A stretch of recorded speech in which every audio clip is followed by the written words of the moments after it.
Costela de Adão. Muitos filósofos dizem que a costela está ao lado do homem, que não está nem em cima e nem embaixo, mas ao lado do homem. Isso nos mostra que a mulher é igual ao homem, tendo o mesmo valor como criação.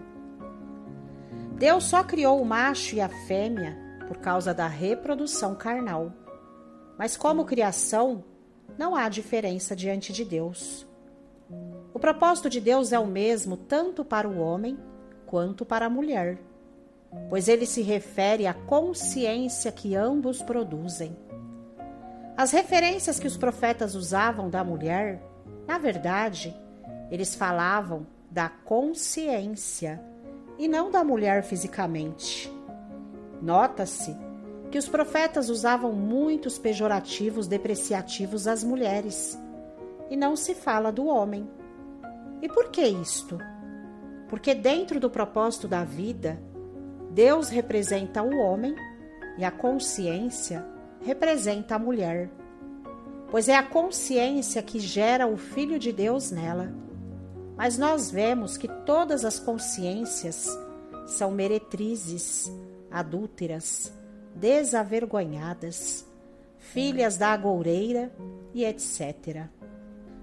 E os homens, principalmente os religiosos, se gabam por entenderem que a mulher é inferior a eles, porque a Bíblia dá este sentido para os mentecaptos que não entendem as metáforas bíblicas. E se eu disser que Adão e Eva não existiram, mas se tratam de uma metáfora?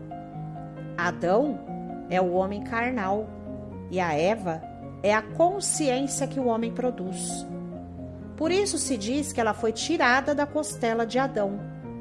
Mas em questão de criação está escrito: e criou Deus o homem à sua imagem, a imagem de Deus o criou, macho e fêmea os criou. Aqui está dizendo que Deus criou o macho e a fêmea, e não que Deus formou a mulher da costela de Adão, que se trata de uma metáfora, se referindo à consciência, que essa sim foi tirada do homem criação.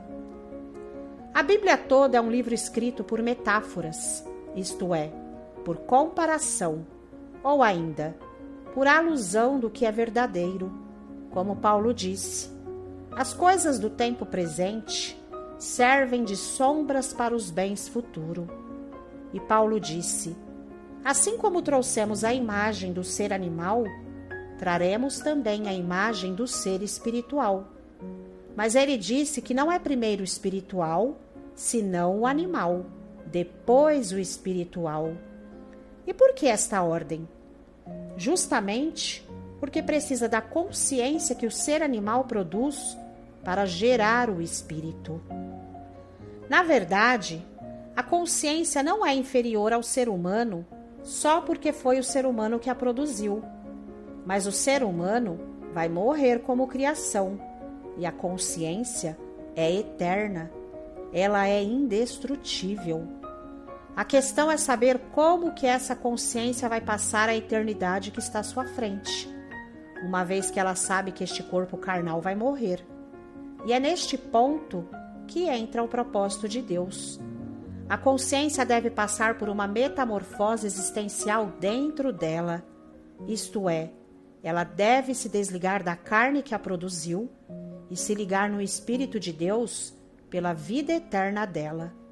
Se ela não passar por essa metamorfose existencial, simplesmente cairá num vazio eterno por falta de um corpo, pois nem voltou com o Espírito a Deus e nem ficou com a carne que morreu, restando para ela só o vazio eterno.